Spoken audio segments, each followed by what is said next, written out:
So we got two Final Four games on Saturday, and the market is basically telling us the same thing in both. Got a coin? You might as well flip it.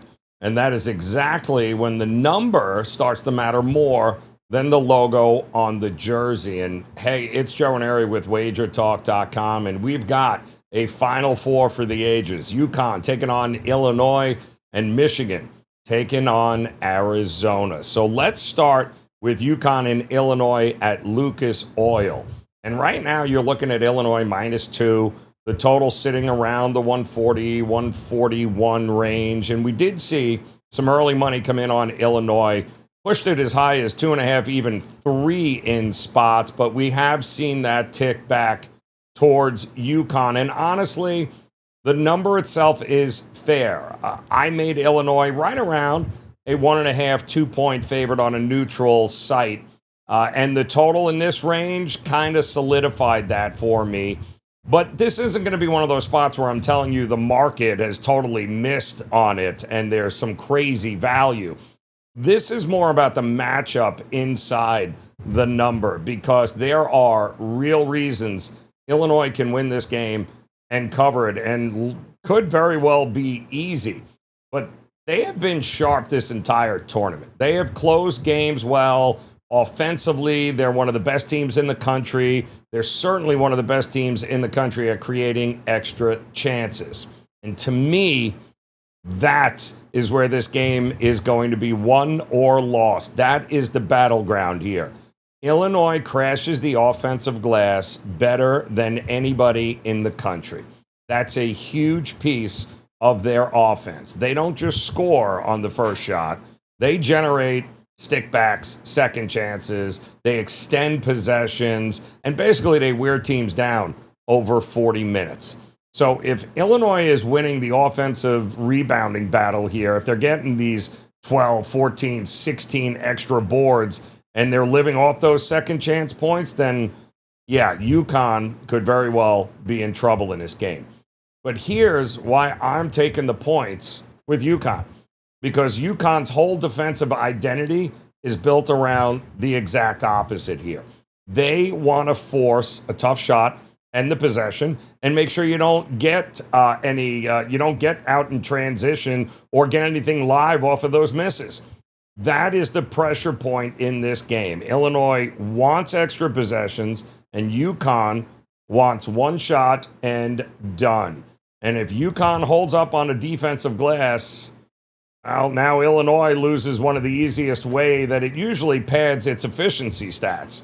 That matters a lot in a game this tight, because if Illinois is not feasting on second chances, well, now you're asking them to beat UConn in the half court, and that's where I think this gets much more interesting. Plus, there's another big reason that I like UConn in this game, and it has to do with Dan Hurley's offense. You know, it is not easy to prep for if you don't see it regularly. Yes, Illinois got to see them in November at Madison Square Garden, but that might as well have been a million years ago. The system is intricate, and there is a lot of timing. There's a lot of movement. Conference teams that know it better have had success dealing with it over time. Rick Pitino and the Johnnies. But non-conference teams haven't had nearly the same comfort level, which again is why over the last 4 years in the tournament, how many has he not covered? Oh yeah, 1. Yeah, they have been very, very tough to crack for non-conference team. And I think that's important here because Illinois doesn't force many turnovers. And that matters because one of the few ways UConn can get itself in trouble offensively is by giving possessions away. But if Illinois is not turning them over and not dominating the offensive glass, well, now you're talking about a UConn team that has a very real chance to run away with this game. And with a number this short, I would much rather take the points than lay them. Now, could Illinois still win and cover? Absolutely. If they own the offensive glass, they extend those possessions, and if they get UConn playing from behind early because they can't hit water if they fell out of a boat like they didn't in that first half against Duke, well, yeah, I can see them grinding out a 5 to 8, 9 point win, no question. but I think the market is charging just a little too much here for Illinois' recent run in this tournament. Also, the revenge angle I'm hearing a lot about. And of course, the perception of this Illinois team, yeah, pretty good. I'm also not hearing enough about how this matchup sets up really well for UConn if they survive the glass battle and don't shoot themselves in the foot. My best bet in this game is I'm taking UConn and the points. I'll take the 2. I will play them on the money line as well. I still think it's good down to a pick 'em, but this number might go towards Illinois before it's all said and done. So yeah, I got the 2 points. I got them on the money line. And as far as the total goes, I would only lean to the over in the 140 to 141 range. Both these offenses are good enough to get this game into the 70s. And if it stays tight late, we all know that the foul game will take center stage, and that will help carry this thing up and over. But the side is the stronger angle for me in this one. I'll take the points with Hurley and UConn. If it ain't broke, let's not fix it. And by the way, a quick heads up before we get to this Michigan and Arizona game. If you like this breakdown, I'm going to tell you at the end how you can partner with me during the NBA playoffs while taking advantage of an amazing limited time offer. But first, let's get to the second semifinal game, shall we? Michigan and Arizona. And this one's fascinating from a market standpoint because the early look ahead had Arizona as the slight favorite in a lot of spots. Now you look at the board here, and well, that's flipped. Michigan is now the favorite across the board, -1, -1.5.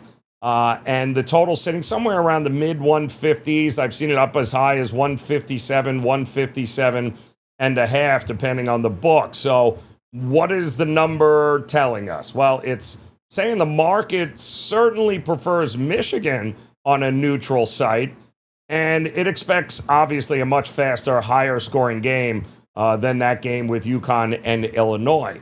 But can Michigan be justified as the favorite? Absolutely, they can. This is, to me, a more balanced team. They've got the interior presence. They've got the physicality and the kind of defensive stability that you're going to want in a Final Four game. They can protect the rim. They can clean the defensive glass, and they can make Arizona work much harder for the kind of offense that it actually wants to run.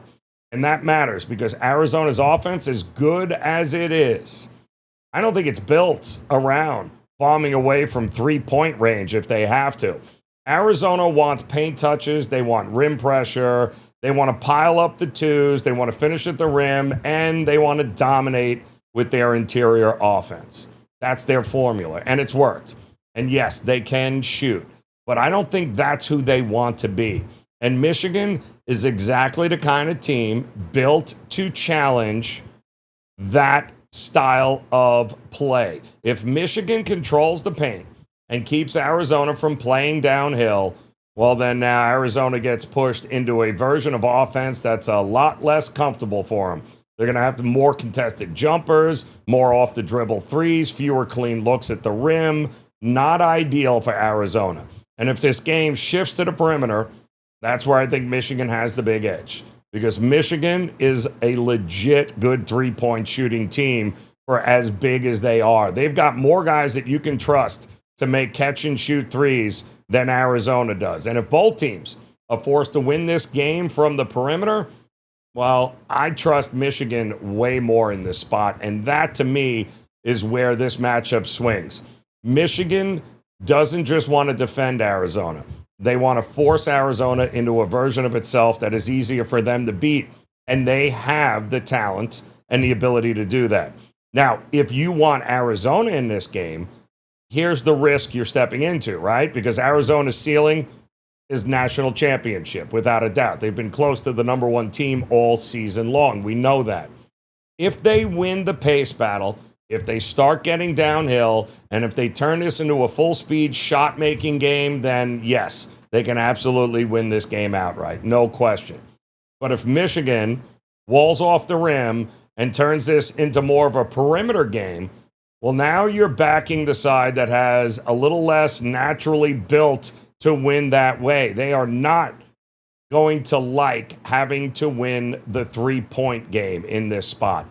And I don't, listen, in a pick'em price like this, in a Final Four game, yeah, that's not exactly a team that I want, especially when the market already told you that the look-ahead line might have been wrong. Arizona wasn't the favorite. Michigan is the favorite. And I agree with the move because I think Michigan should be the favorite here, not by a lot, but by enough that I'm comfortable laying the money line price on Michigan. So my bet in this game is Michigan on the money line. They have more ways to beat Arizona in this game. And it's my stronger play of the two Final Four games. It's playable to me up to -1.5, where it's kind of sitting right now. I think if this thing gets to -2, yeah, you're paying full freight, and I'm a lot less interested at that point. I'd almost wait, or rather wait, until I can look for a spot to jump in live if I'm going to go that route with, maybe Arizona getting out to a quick lead. But I much rather take Michigan on the money line in this spot. And as far as the total goes, I'm leaning towards the over as well because I see this one getting closer to 160, 165 than the market does, but just slightly. I mean, I think this is one game where both teams can realistically get into the low 80s if the pace shows up. Still, I like the side in this spot, and I think it's Michigan. Now, if you like this type of breakdown, do me a favor, hit the like button if you would here. Become part of the Wager Talk TV family and hit subscribe. We certainly appreciate you taking the time to check this out. But I do want you to know that this style of breakdown is the exact process that I go through, which has produced one of my best NBA seasons in years, by the way. Currently 107, 76-2 in the NBA. That's a 58.5 winning percentage across 185 plays. More importantly, I'm up nearly 52 units on the season. So if you want every one of my best bets through the NBA Finals, you can lock it in, limited time, all access package right now for just $199. It's normally $249. So there's real value in jumping in early and locking it in now. And these videos, listen, they give you a really good look at the process.